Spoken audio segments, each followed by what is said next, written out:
హరే కృష్ణ. అందరికీ స్వాగతం, సుస్వాగతం, అలాగే పాదబంధనాలు.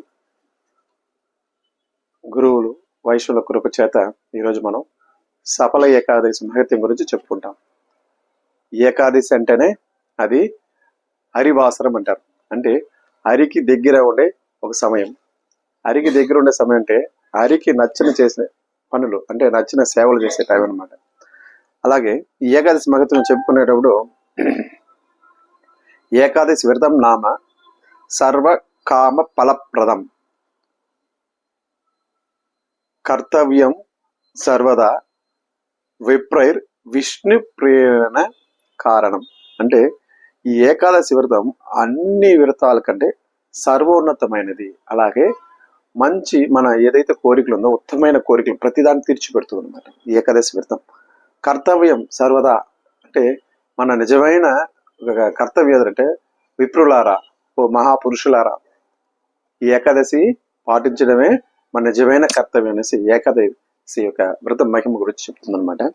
కనుక ఈ సఫల ఏకాదశి మార్గశిర కృష్ణపక్షంలో వస్తుందన్నమాట. ఈ ఏకాదశి మహత్యంను శ్రీకృష్ణ ధర్మరాజు సంవాద రూపంలో బ్రహ్మాండ పురాణం నందు చెప్పబడింది. ఓ కృష్ణ, మార్గశిర కృష్ణపక్షంలో వచ్చే ఏకాదశి పేరేమిటి? దానిని ఏ విధంగా పాటించాలి? దయచేసి దీన్ని నాకు వివరముగా చెప్పవలసినదనేసి ధర్మరాజు కృష్ణుని కోరుతారన్నమాట. అలా కోరినప్పుడు దానికి ప్రత్యుత్తరంగా సమాధానంగా దేవాది దేవుడు శ్రీకృష్ణ భగవానుడు పలుకుతాడనమాట. ఓ భరతవంశీయుడా, భరతవంశ శ్రేష్ఠుడా, సర్పములో శేషుడు ఉత్తమైనట్లు. అంటే ఈ సర్పజాతిలో కూడా ఆదిశేషుడు చాలా ఉత్తమమైనది అనమాట. నదులలో గంగా నది చాలా శ్రేష్టమైనది. అలాగే ఈ యొక్క వృక్షములలో రాగి వృక్షం చాలా పవిత్రమైనది. పక్షులలో గరుడ పక్షి చాలా పవిత్రమైనది. అలా ఈ యొక్క వ్రతంలో చాలా గొప్ప వ్రతం ఏదంటే అది ఏకాదశి వ్రతంగా ఇక్కడ నేను చెబుతున్నాను. ఆ ఏకాదశిగా చెప్పబడింది. కనుక ఈ ఏకాదశిని ఎవరైతే ఆచరిస్తారో వాళ్ళు నాకు అత్యంత దగ్గరగా ఉంటారు, వాళ్ళ నాకు చాలా ఇష్టం అని చెప్తారన్నమాట శ్రీకృష్ణ భగవానుడు. చెప్పిన దాంతో ఈ యొక్క ఏకాదశి మహత్యం కథకు వచ్చినట్లయితే ఈ ఏకాదశి పేరు సఫల ఏకాదశి అంటారు. సఫలం అంటేనే అది అన్ని కలిసి రావడం అనమాట. సఫల కృత్యం అవడం అంటే చాలా అన్ని ఒక మంచి మార్గాన్ని సూచించారు అనమాట. సఫల కృతం అవుతుంది అనమాట. అలా సఫల ఏకాదశి మహత్యాన్ని చెప్పినట్లయితే మహిష్మతుడనే ఒక సుప్రసిద్ధమైన రాజు, చాలా గొప్ప వ్యక్తి, వైష్ణవుడు రాజు అనమాట. ఆ రాజు ఈ యొక్క చంపవతిపురం అనే ఒక రాజ్యాన్ని పరిపాలిస్తుంటాడు. మరి చాలా గొప్ప రాజు. అతను చాలా ఎంచక్క పెద్దలను గౌరవించడం, ఆచార్యుల్ని ఒక ఆలోచన తీసుకోవడం, మంత్రి వర్గాన్ని ప్రతి ఒక్కరిని గౌరవిస్తూ ఇక బ్రాహ్మణుల్ని సత్కరిస్తూ ఈ యొక్క రాజ్య ప్రజలను కూడా కన్నబిడలే చూసుకుంటారు అనమాట. అంత గొప్ప రాజు. ఆ రాజుకి ఒక నలుగురు కుమారులు ఉంటారన్నమాట. ఆ నలుగురిలో జ్యేష్ఠుడు అంటే పెద్ద కుమారుడు పేరు లుంపకుడు అని పేరు అనమాట. ఆ లుంపకుడు ఈ రాజుకి క్వైట్ ఆపోజిట్లు ఉంటారు అనమాట. అంటే పెద్దలంటే గౌరవం లేదు, శాస్త్రాల పట్ల ఒక పాండిత్యం లేదు, మంచి విద్య లేదు, తల్లిల పట్ల ప్రేమ లేదు, ఇంకపోతే మాంసభక్షణ, వ్యభిచారం, జూదం, మత్యం అనే 4 వ్యసనాలకు లోబడి ఉంటాడు. కనుక అతను ఎంత ఒక రాజుగారు ఎంతో అతను మార్చడానికి ప్రయత్నించా కూడా అంతా కూడా విఫలమవుతుందన్నమాట. అంతలో ఇతను ఈ యొక్క దీక్షను భరించలేక ఇతను పుత్రుడి ఒక స్థానాన్ని అతను అగౌరవపరుస్తూ ఉంటే రాజు ఏం చేస్తాడంటే అతని దేశ బహిష్కరణ చేస్తాడనమాట. ఎవడైతే లుంపకుడు దేశ బహిష్కరణ చేయబడతాడో అతను తన దగ్గర ఉన్న కొంత ధనాన్ని కొన్నాళ్ళు ఖర్చు పెట్టేస్తాడు. ఖర్చు పెట్టిన తర్వాత తండ్రి యొక్క రాజ్యానికి మళ్ళా దేశ బహిష్కరణ కూడా రాత్రిపూట వచ్చి ఆయన రాజ్యంలోనే కొన్ని దొంగతనాలు చేస్తాడు అనమాట. దొంగతనాలు చేసి కొన్నాళ్ళు బతుకుతున్నాడు. ఇలా దొంగతనాలు చేస్తుంటే రాజుగారు మీద ఉండే అభిమానంతో ప్రజలు కూడా అతను పెద్దగా ఏం అనేవాళ్ళు కాదనమాట. ఇలా కొన్నాళ్ళు జరిగింది. దాని తర్వాత రాజుకు తెలిసింది. దానికి గట్టిగా వార్నింగ్ ఇస్తాడనమాట. అతను వస్తే ఖచ్చితంగా మీరు శిక్షిస్తామన్నమాట అనేసి ఆయన తండ్రి వేపిస్తారు. ఈ దెబ్బకి ఆయన ఏం చేస్తారంటే ఇక్కడ రాజ్యంలో వస్తే మనకు శిక్ష పడుతుందనే ఉద్దేశంతో ఆ లొంపకుడు రావడం మానేస్తాడు.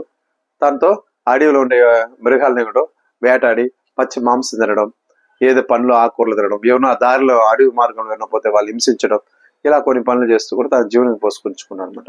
ఎప్పుడైతే ఈ సఫల ఏకాదశి వస్తుందో ఆ ముందు రోజు దశమి అనమాట. ఆ దశమి రోజున అతనికి చాలా ఆకలిస్తుంది. అతను ఒక మంచి రాగి వృక్షం కింద నివసిస్తుంటాడు అడవిలో. అంటే వృక్షాలలో రాగి వృక్షం శ్రేష్టమైన దేవతా వృక్షం అంటారు కదా, కనుక అది వృక్షంలో రాగి వృక్షం దేవతా వృక్షం కాకుండా ఇంకా కూడా అది సాక్షాత్ కృష్ణ భగవానికి సమానంగా పూజింపబడుతుంది అనమాట. కనుక ఆ రాగి వృక్షంలో కింద అయినా ఒక రోజంతా కూడా ఒక ఆహారం లేకుండా దశమి రోజు మధ్యాహ్నం నుంచి కూడా ఏం తీసుకోమని ఏ జంతువు వేటాడే ఒక ఓపిక లేకుండా అతని శరీరం కొద్దిగా నీరసం అయిపోయేసి ఏం చేస్తారంటే అంటే సొమ్మసిల్లి పడిపోతాడు అనమాట. ఆ మధ్యాహ్నం ఏమి తినలేదు, మళ్ళీ రాత్రి ఏమి తినలేదు. పక్క రోజు ఆయన తెలియకుండానే అది ఏమైంది, శపల ఏకాదశి అయిందనమాట.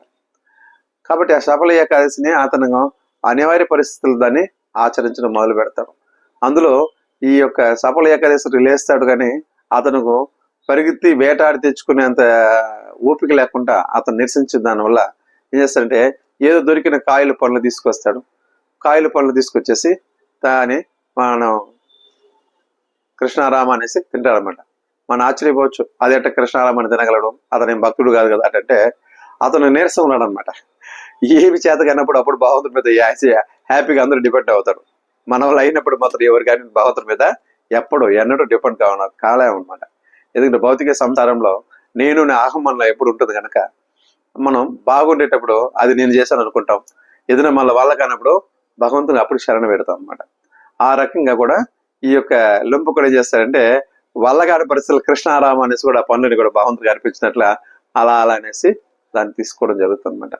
అలా ఎప్పుడైతే ఇలా తీసుకుంటాడో ఈ తీసుకునే కొద్దికి మధుసూదనుడు భగవంతుడు చాలా సంతృప్తి చెందాడనమాట. ఇతను అనివార్య పరిస్థితులు అలా చేయాల్సి వచ్చింది కాబట్టి అయినప్పటికీ కూడా అనివార్య పరిస్థితులు చేసినప్పటికీ కూడా ఆయన మంచి ఏకాదశి వ్రతం పాటించినంత గొప్ప ఒక ఆనందాన్ని పొందుతాడు అనమాట శ్రీకృష్ణ భగవానుడు. అలా పొంది అతను ఏం చేస్తాడంటే ఈ యొక్క మరుసటి రోజు ఆ రోజు ఇంకా ఏం తినలేదు కాబట్టి ఆ రోజు రాత్రి ఆయనకు నిద్రపోయట్లేదు అనమాట. అంటే దాన్ని జాగారంగా తీసుకుంటాడు అనమాట భగవంతుడు. జాగారంగా తీసుకునేసి పక్క రోజు ఉదయం ఈ ద్వాదశ గడియల్లో అతను వల్ల కాలేదు, నీరసంగా ఉన్నాడు, ఏం చేయలేక అప్పుడు లేచి ఏదో దొరికింది ఏదో కొద్దిగా తీసుకున్నది ముందుగా భగవంతుడి ఒక అసరి వాణి వినపడుతుందన్నమాట ఆకాశం నుంచి. ఓ లొంపకుడా రాజకుమారుడా, నీ యొక్క తండ్రి రాజ్యానికి మళ్ళీ తిరిగి వెళ్ళు. నీకు ఒక గొప్ప ఒక అశ్వాన్ని ఈ యొక్క మధుసూదనుడు ఒక కృపచేత నీకు లభిస్తా ఉంది. ఈ అశ్వం నీకు చాలా ఉన్నత స్థాయి ఒక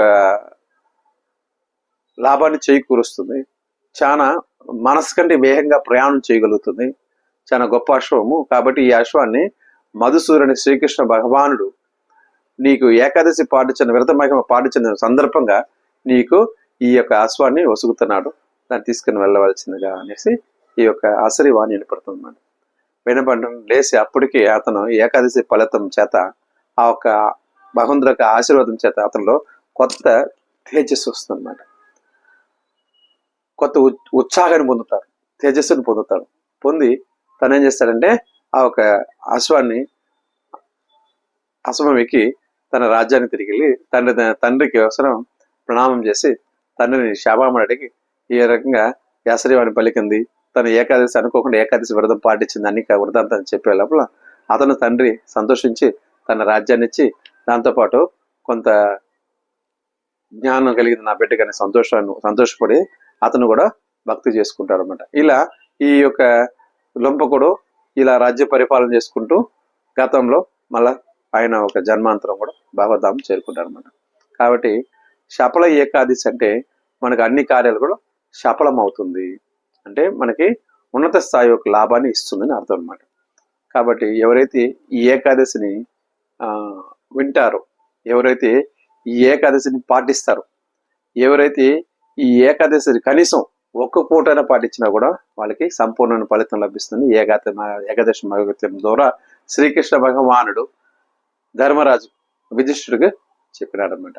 కనుక దయచేసి కూడా ప్రతి ఒక్కరు ఏకాదశిని పాటించవలసిందిగా కోరుకుంటూ ప్రతి ఒక్కరు ఏకాదశి పాటించాలంటే మొట్టమొదట మనం హరే కృష్ణ కృష్ణ కృష్ణ హరే హరే, హరే రామ రామ రామ హరే హరే అనే మహామంత్రాన్ని మనం జపం చేసినప్పుడు మాత్రమే ఏకాదశి పాటించగల శక్తి మనకు వస్తుందన్నమాట. అన్యదా మనం ఏకాదశిని ఏదో పాటించేస్తాం మనలో అవుతుంది అని మనం భ్రమపడితే అది ఏకాదశిని పాటించిన కష్టతరం అవుతుంది. కనుక ఏకాదశిని పాటించే శక్తి మనకు కావాలంటే అది హరే కృష్ణ మహామంత్రం ద్వారా నామకారి బహుదా నిజ సర్వశక్తి అని సుశాశ్రమ చైతన్య మహాపురు చెప్పినారన్నమాట. ఈ యొక్క ప్రతి నామం కూడా మనకి శక్తినిస్తుంది. కనుక ఏకాదశిని పాటించాలంటే ఖచ్చితంగా మన శక్తి కావాలి. కనుక ప్రతి ఒక్కరు కూడా ఏకాదశిని పాటించే వాళ్ళు ప్రతి ఒక్కరు కూడా మహామంత్రాన్ని హరే కృష్ణ మహామంత్రాన్ని బాగా జపం చేయండి, అందరితో చేయించండి. వీలైనంత వరకు భగవద్గీత భాగవతం చదవండి. ఈ యొక్క తక్కువ మాల చేసే వాళ్ళు కూడా ఎక్కువ మాల జపం చేస్తూ కూడా ఏకాదశిని ఆచరించి తద్వారా అందరూ లబ్ధి పొందాలని మనసా వాచ కర్మ అన్ని శుద్ధి కలగాలని కూడా భగవంతుని కోరుకుంటూ హరే కృష్ణ కృష్ణ కృష్ణ హరే హరే, హరే రామ రామ రామ హరే హరే. గురువేభ్యో నమో నమః. అనంతకోటి వైష్ణవ బృందకి జై. నామాచార్య హరిదాస్ ఠాకూర్ కి జై. శిల ప్రభుపాద్ కి జై. శిల గురుదేవ్ కి జై.